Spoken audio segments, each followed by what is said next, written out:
How are you doing today, Mr. President? How about you introduce yourself to our audience?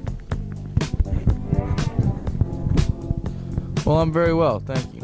My name is Barack Obama, and I wrote Dreams for My Father 22 years ago. To start us off here, can you talk to us a little bit about the overarching themes of the book before we dive into the contents? Well, the book is really about my struggle to understand my roots and the family history that shaped who I am today. So the book isn't exactly about your father, but more about your own personal journey? Yes, exactly. So the book starts off with me learning about my father's death in a car accident. I never really knew him, so for me he was more of a myth than a man. Besides this, he really isn't in the book. So can you talk to us a little bit about the contents of the book and the journey that you and your family went on?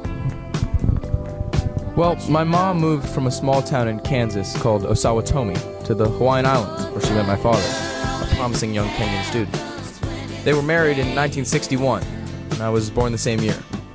3 years later, they divorced, and my father moved back to the East Coast. After being remarried and then working with the Kenyan government, he was blacklisted due to conflicts with President at the time, Jomo Kenyatta, and he died years later due to a series of car accidents. So you travel a lot throughout the course of the book. Can you tell us a little bit about how each place you went played a part in your story and influenced you? Well, when I moved to Chicago in, I think, 85, I began to work as a community organizer. There, against the backdrop of political and racial unrest, I worked to better the inner city. I think this part of my life had a massive impact on who I've become. The people I met during this time and the experiences I had shaped me and taught me important lessons about the value of community, the necessity of healing old wounds, and the possibility of faith in the midst of adversity. So, as your journey continues now, how does the fact that the book was written by you and told by you affect the importance of the message that you're trying to convey? Well, my journey really came to a full close when I went to Kenya and met the African side of my family. There I traveled through a country racked by brutal poverty and tribal conflict. Yet the people who lived there were sustained by a spirit of hope and endurance. It was important for me to write about this and tell this story because this experience allowed me to discover the connection I have with my brothers and sisters, metaphorically, thousands of miles away. The reason I think it's important that this story, and especially this part of my journey, was told in the first person is because what happened when I went to Kenya wasn't just events that could be told chronologically. They were emotions and connections I made that couldn't be explained by anyone besides me. So, how did you embracing and taking on, in a way, the challenges the Kenyan people struggled with lead you to create a message that you wanted to share with the world? Well, by embracing the struggles of their people, I was able to accept and welcome my diverse inheritance and culture.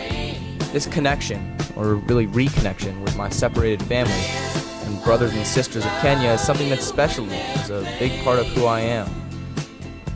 But the idea of knowing where you come from and the different cultures and legacies you're made up of, well, that's something that's special to everyone. Couldn't agree more. So, Dreams for My Father might be the most revealing portrait we have ever had of a major American leader, but you didn't write it as a leader of the free world, but instead as a community organizer and civil rights attorney. Before reading this book, a lot of people only knew you as a president, but after reading it, readers can understand more of who you are as a person. Why was this story and message important to you before you became president? Well, it's important for people to know that no matter where they come from, they can always find a place in society where they truly belong. No one thought in their lifetimes they would see a black president. Yet here I am. It's so important to recognize your identity and everything you're made up of. In the end, we're all just humans, and once people can understand that, we'll be able to work together more efficiently and acknowledge one another better. I absolutely agree. Thank you very much.